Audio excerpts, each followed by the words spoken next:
that was that, my friends. Beautiful scene there with this Chinese, I think, Sarah Chang. I couldn't get enough of that. It's touching. Touching the strings of the soul.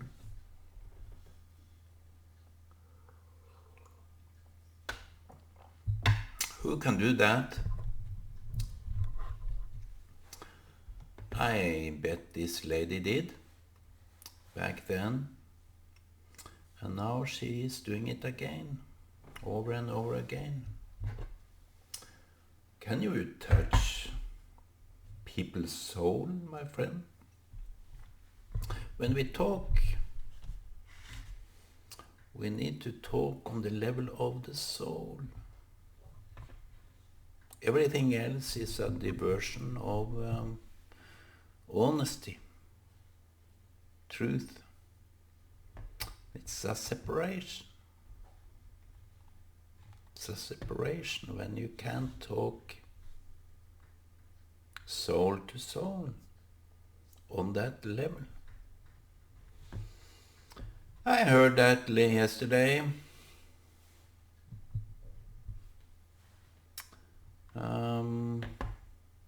And the talk could go on and on and on.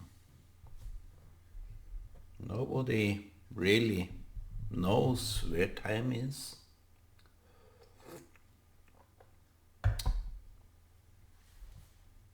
To touch the strings.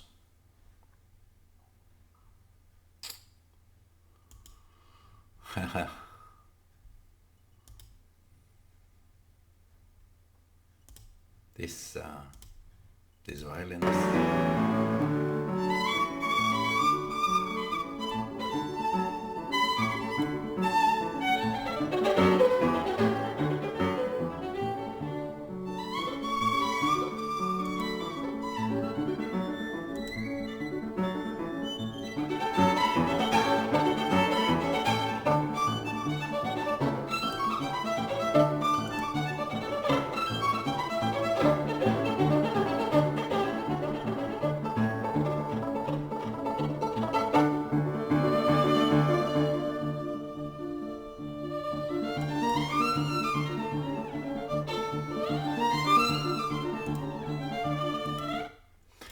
You can listen to that yourself when you have the ability to do it. She is very famous and been in these big halls of where the artists are heard about this Carnegie Hall that was more or less founded by Isaac Stern. Let me find him for you here. Isaac Stern.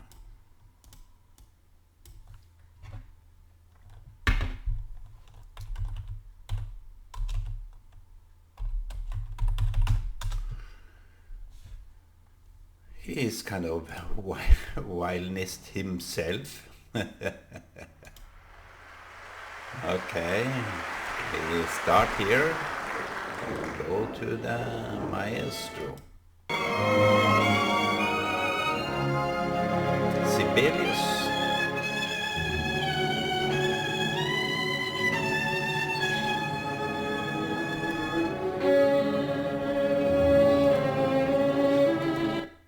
Yeah, he is kind of that man. I know that he went to China. Wow, I think he is a Jewish guy. Who isn't a Jewish guy among those people? Oh boy, oh boy. He went to China. I know this because there were a documentary way back, that he went to China and did his concerts and he got students. Kind of touched the Chinese soul I think they have forgotten it today. Too much have been happening. They do big business out of art history and so on. And when the business is taking over, the soul have left heart.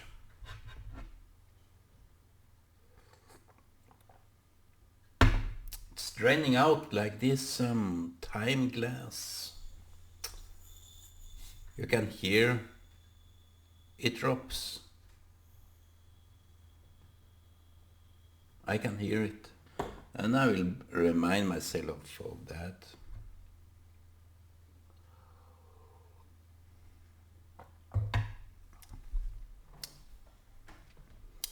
The strings of the soul.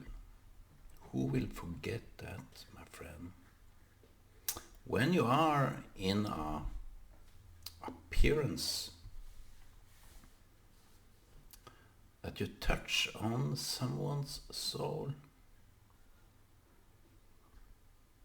that you are the soul toucher, soul whisker, soul listener. Who can be that, my friend? Who can be that? They told me and so on about Messiah, the Hebrew version, that he even smells so nice. His fragrance is so nice. It's kind of a flower, this Messiah, for them. It's wow. That's how it is, my friend. And not only smell, but he goes straight to the heart. Where there is a void, it can be a place for the Messiah. The void that we try to fill with stuff can be the empty place prepared, well done, for the Messiah to come in and fill it. I think the Holy Spirit wants to do that. The Holy Spirit, kind of a void in void. Not to avoid it, but to go through that kind of existential breakthrough. That you break through your own furnace, your own walls over fire. That you can't live without. People may think that they are reflecting over what others are thinking of them, more than they think of themselves. It's kind of touching in a pity way that we are so preoccupied with ourselves that we can't go out, meet other people without fixing ourselves all up. Who would want that in real life? Who would fix yourself? Who would fix himself or herself just to be able to go out? When I go out, my friends, I would like to be void. Like a dove returning back to Noah. Returning back to where he belongs. It's profoundly the essence of the human spirit, to be drawn into the well-known place of the soul, that he will linger and wait for the Messiah to arrive. Who can say a word of truth? that touches a soul. No one, no one. Because everyone is preoccupied with himself, with herself. Nothing is more than him or herself. To become void, my friend, you have to leave all that behind. You have to forget it. You have to forget yourself and get to work, like my daughter say. I have this signboard, forget yourself and get to work. Maybe I will bring it down today too. Is it okay? Is it okay for you to have this? Forget yourself and get to work. I have to take Gordon Hinckley. So that is that sign. And my daughter Caroline did it for me. She thought that I should forget myself. Too much, Papa. You are too much, Papa. So we need to be reminded. So when it comes from the children, believe that the reminder is the pure fact. It's kind of cleansed in itself. It's the honest truth. My parents didn't want to listen to me because it was the truth. I told them. Despite what you may think, that listen to this, you should be home. Be close to your family, your grandchildren, because you were always absent.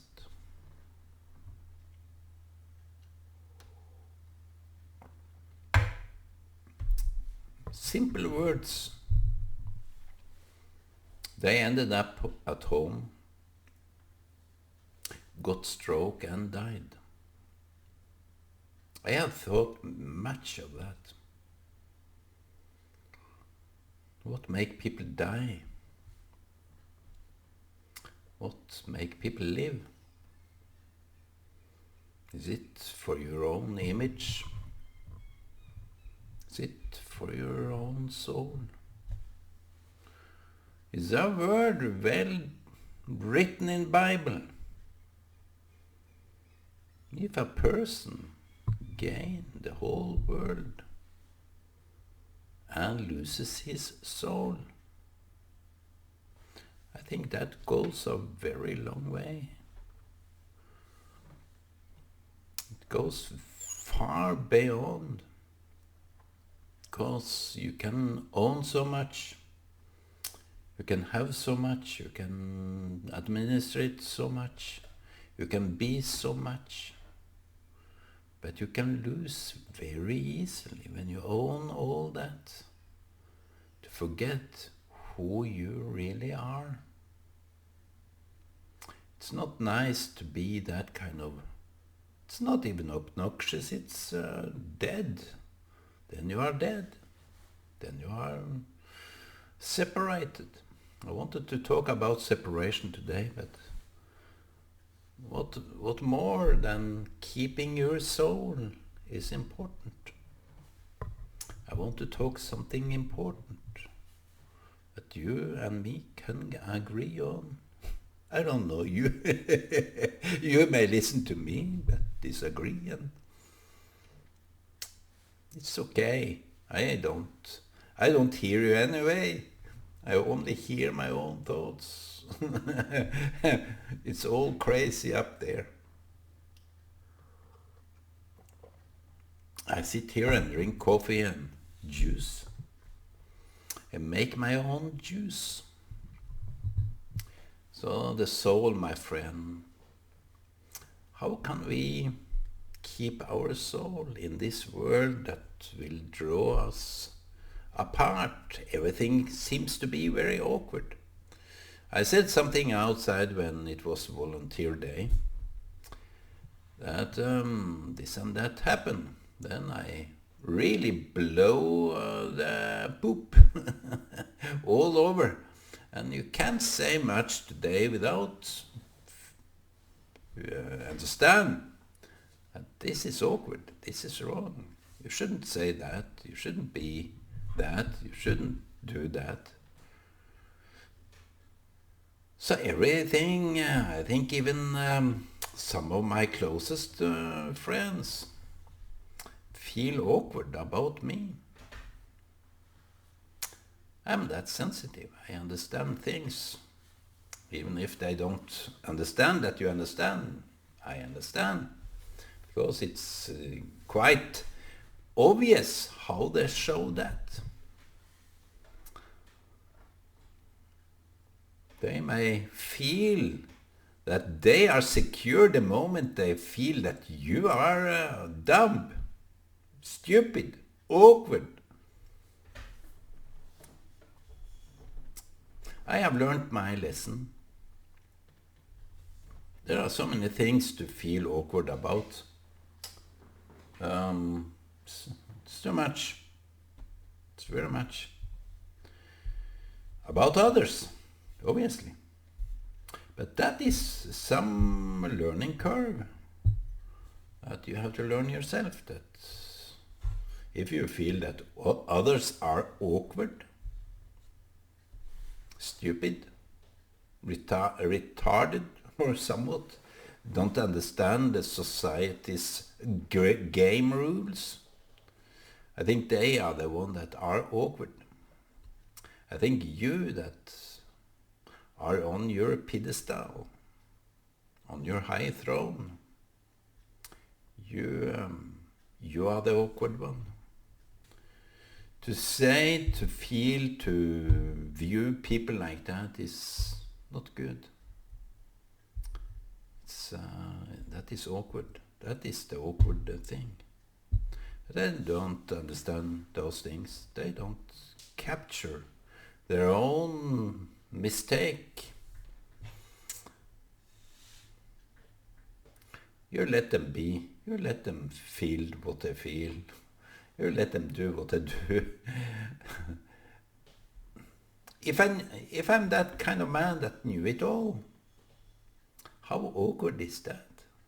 Wouldn't you that listen to me that this man thinks he know it all? That is quite awkwardly behavior. But I think some of you may reflect in that way, that I know it all, that I think in my mind that I know everything, I know it all. But you see, that kind of comes from the person himself. It's kind of if I have this attitude that people thinks in that way, I may be the one that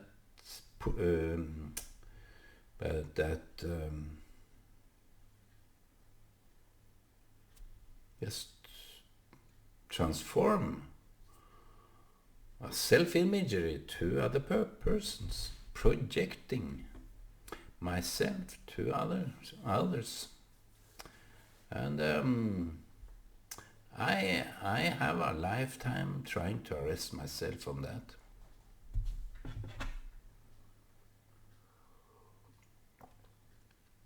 It's quite important to do some arresting.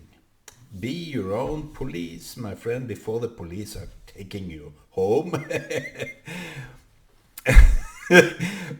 You should be arrested. But today is Shabbat. Today is the beautiful Shabbat, and we shouldn't be arresting people like that. No. You should listen to this. It's way over my league.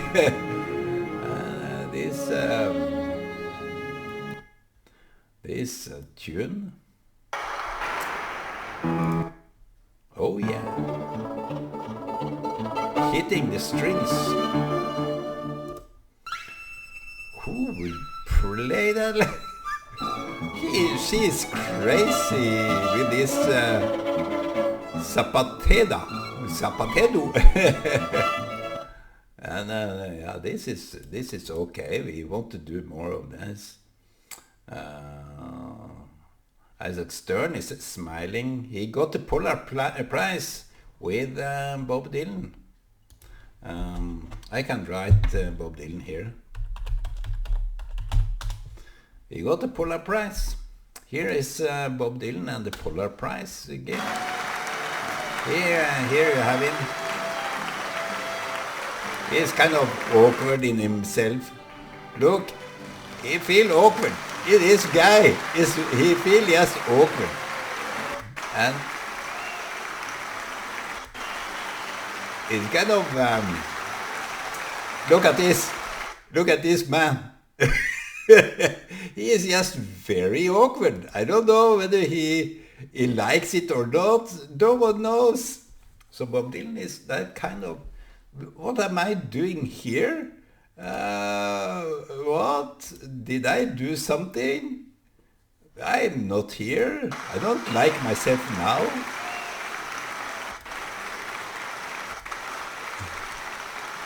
He's kind of, what? What is happening here now? So this guy, I can't get enough of him. He's some kind of out there, and maybe he feel awkward that he get the attention, but he have got the attention for ages. So that is maybe I would say in a question, maybe he feel very void. Me? Who? What? What is there? Am I here? Am I invited to this party? He seems very off. Same moment he can be so aware. Appearance.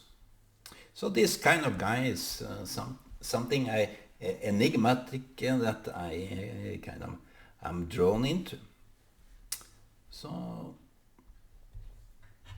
I think,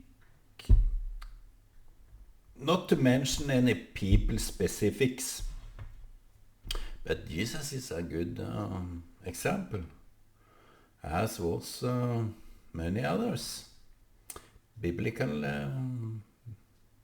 persons, that who loses his soul. I think the soul will be more present as a major issue. Maybe they even can find substance of the soul in the future. There were a movie that showed that when a person ceased to exist, 23 grams was lifted off. So they tried to prove that the soul had this gram that was lost in the death,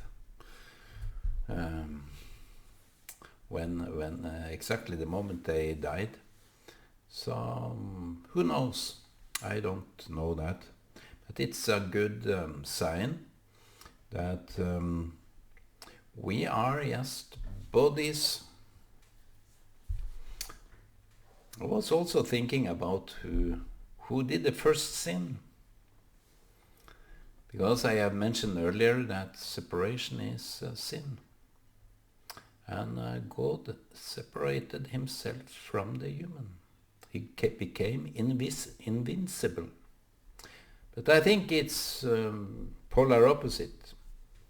Maybe God wanted to point out that being void for the human shows that you have to search within yourself, within this void of yours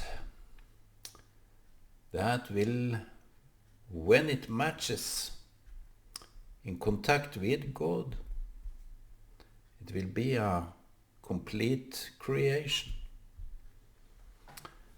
So this was not to lose his soul. God separated in order for us not to lose our soul.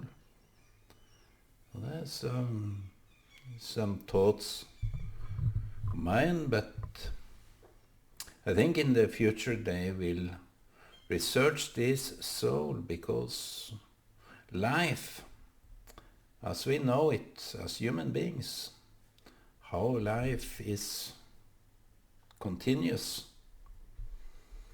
connected with time, with gravity, which none of those entities can be explained. We can explain body, but we can't explain life, matter, gravity, and time. It's way out of our league. So the void is in all of these parts. Void is in time, you can't really touch it, and void is in life, you can't really explain it. And the gravity, it's a non-matter existence. It's a gravitating force. You can't see any matter of that. No matter how. So my friend, try to touch on someone's soul without interfering, without violating the physical borders. Don't violate, be a touching soul that can be so close that everyone or someone may feel that intimate feeling with you, that touches on something very deep, very real, very much about you.